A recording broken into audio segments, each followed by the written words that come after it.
ছাত্র জনতার অভ্যুত্থানে শেখ হাসিনার নেতৃত্বাধীন সরকারের পতনের পর সাবেক মন্ত্রী এমপি সহ আওয়ামী লীগের অনেকেই দেশ ছাড়তে মরিয়া। দালাল সিন্ডিকেটের সহায়তায় কেউ কেউ ভারতে ঢুকতে কোটি টাকাও দিয়েছেন, তবে ২০ লাখের নিচে কেউ ঢুকতে পারেননি। কেউ আবার খুইয়েছেন মোটা অঙ্কের নগদ টাকা ও ডলার। কাউকে দিতে হয়েছে জীবনও, তবু ভারতে পালানোর মিছিল থামছে না।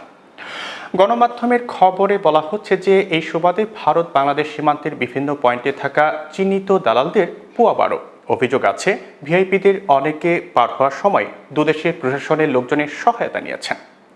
যদিও এই বিষয়ে কেউ মুখ খুলতে নারাজ।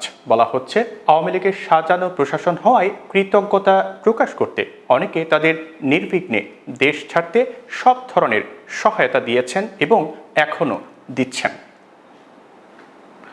এদিকে যারা ইতিমধ্যে ভারতে পালিয়ে যেতে সক্ষম হয়েছেন তাদের থাকা খাওয়ার খরচ নিয়ে তেমন কোনো টেনশন নেই। দেশ থেকেই হুন্ডিতে দেদার যাচ্ছে টাকা।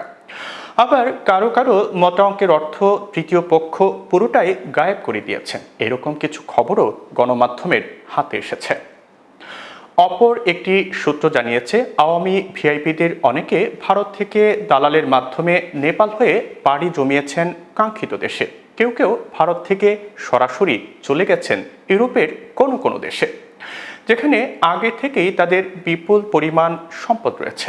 কারো কারো স্ত্রী সন্তানও নাগরিকত্ব নিয়ে আছেন বহাল তবিয়তে।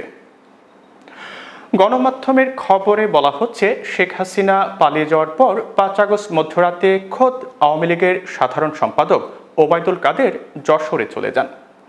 সেখানে তাকে গুরুত্বপূর্ণ একটি নিরাপদ স্থানে আশ্রয় দেওয়া হয়। পরদিন তিনি বিশেষ প্রহরায় সীমান্ত অতিক্রম করেন।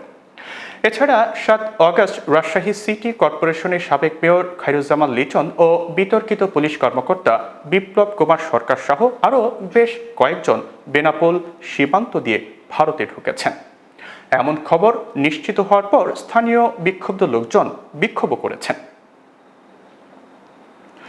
সংশ্লিষ্টরা বলছেন ছাত্র আন্দোলন শুরু হলে নিজস্ব অস্ত্রধারী বাহিনী নিয়ে মাঠে নামেন যশোর ১ আসনের সাবেক এমপি শেখ আফিল উদ্দিন। পরে তার বিরুদ্ধে একাধিক হত্যা মামলা হয়। বর্তমানে তিনি অজ্ঞাত স্থানে রয়েছেন। এছাড়া আত্মগোপনে রয়েছেন সাবেক উপজেলা চেয়ারম্যান সোহরাব হোসেন, পৌর মেয়র নাসির উদ্দিন, সাবেক মেয়র আশরাফুল আলম ওরফে লিটন, যশোর জেলা আওয়ামী লীগের সভাপতি শহীদুল ইসলাম ও সাধারণ সম্পাদক শাহিন চাকলাদার সহ স্থানীয় নেতাদের অনেকে। এদের বেশ কয়েকজন ইতিমধ্যে বেনাপোল সীমান্ত দিয়ে ভারতে পালিয়ে গেছেন বলে এলাকায় গুঞ্জন রয়েছে। সূত্র বলছে বেনাপোল ছাড়াও সাবেক সরকারের বেশ কয়েকজন মন্ত্রী ও আওয়ামী লীগ নেতা ভারতে ঢুকেছেন সুন্দরবনের ভেতর দিয়ে।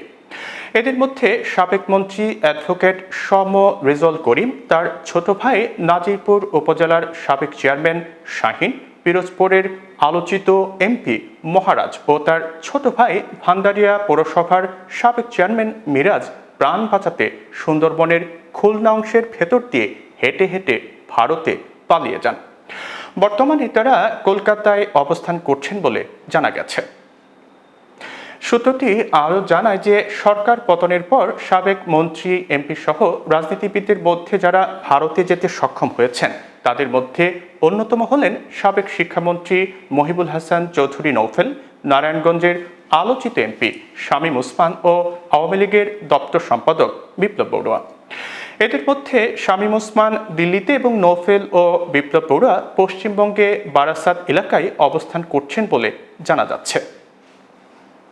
কুমিল্লার আলোচিত এমপি আকম বাহারউদ্দিন বাহার ও তার মেয়ে সাবেক সিটি মেয়র তাহসিন বাহার সূচনা এখন ভারতে অবস্থান করছেন। তবে তারা কখন কিভাবে ভারতে গেলেন এ নিয়ে কুমিল্লায় নানা আলোচনা চলছে। অবশ্য বাহার ও তার পরিবার ছাড়াও দালালদের সহায়তায় কুমিল্লা সীমান্ত দিয়ে আরও বেশ কয়েকজন ভিআইপি ভারতে পৌঁছান।